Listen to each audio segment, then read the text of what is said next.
اقبال کی تصور خودی آج کے مسلمان سے یہ کڑا سوال کرتی ہے، کیا تمہارا ایمان تمہیں خوددار بناتا ہے یا محتاج؟ کیا تمہارا علم تمہیں بعمل بناتا ہے یا محض باخبر؟ آج کے مسلمان کا سب سے بڑا المیہ یہ نہیں کہ اس کے پاس وسائل کم ہیں، بلکہ یہ ہے کہ اس کی خودی مضمحل، اس کا شعور منتشر، اس کی جرت مفقود ہو چکی ہے۔ اقبال کا مرد مومن اس کیفیت سے یکسر مختلف ہے۔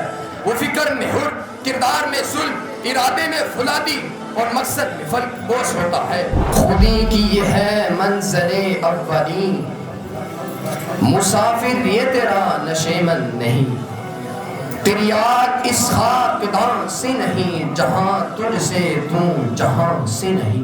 ان الحمد للہ نحمده ونصلی علی رسولہ الکریم، اما بعد فاعوذ باللہ من الشیطان الرجیم، بسم اللہ الرحمن الرحیم۔ وما خلقت الجن والانس الا لیعبدون، صدق اللہ العظیم۔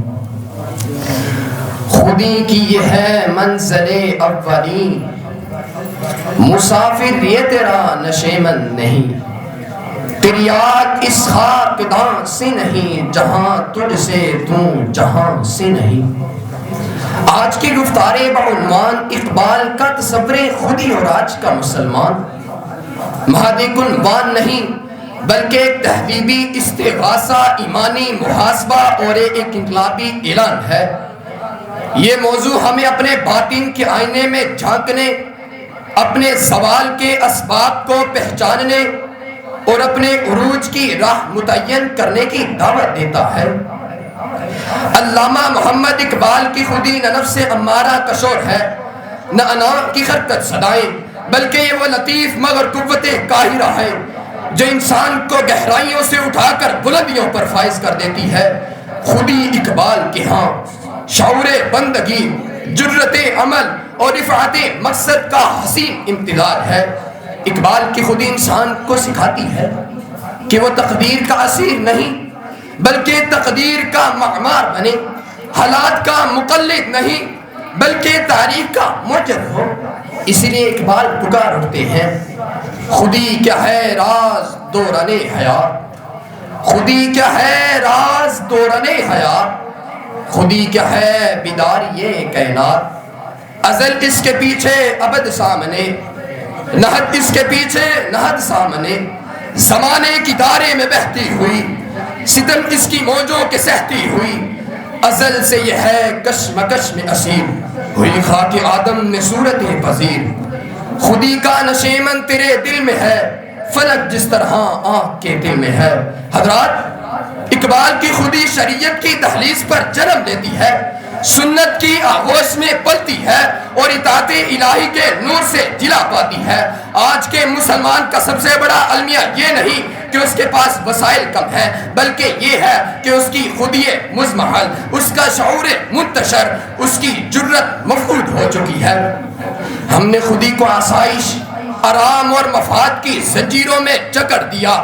ہم نے عزت کو تقلید، ترقی کو دوسروں کے سہارے اور کامیابی کو وقتی فائدے میں تلاش کرنا شروع کر دیا۔ اقبال کا مرد مومن اس کیفیت سے یکسر مختلف ہے۔ وہ فکر میں حر، کردار میں ظلم، ارادے میں فولادی اور مقصد میں فرق بوش ہوتا ہے۔ وہ شاہین ہے جس کا بسیرا پہاڑوں کی چٹانوں میں ہے، وہ مردار پر نہیں بلکہ زندہ شکار پر جبڑتا ہے۔ وہ طوفانوں سے مرعوب نہیں ہوتا بلکہ انہیں اپنی پرواز کا زینہ بناتا ہے۔ نہیں تیرا نشیمن کسرے سلطانی کے گنبد پر، تم شاہی ہے بسیرا کر پہاڑوں کی چٹانوں میں۔ اقبال کی تصور خودی آج کے مسلمان سے یہ کڑا سوال کرتی ہے، کیا تمہارا ایمان تمہیں خوددار بناتا ہے یا محتاج؟ کیا تمہارا علم تمہیں بعمل بناتا ہے یا محض باخبر؟ کیا تمہاری سیاست اصولوں کی پاسبان ہے یا مفاد کی خادمہ؟ اگر ان سوالات کا جواب نفی میں ہے تو جان لیجئے کہ خودی کمزور ہے، اور کمزور خودی ہی اقوام کو ذلت کی دلدل میں دھکیل دیتی ہے اور تاریخ کے حاشیوں پر لا بٹھاتی ہے۔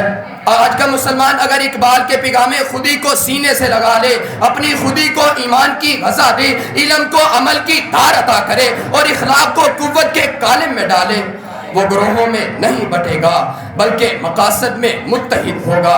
وہ شکوہ نہیں کرے گا وہ جواب بنے گا. وہ سوال نہیں کرے گا وہ حل بنے گا. کیونکہ خودی ہے زندہ تو فقر میں شہنشاہی.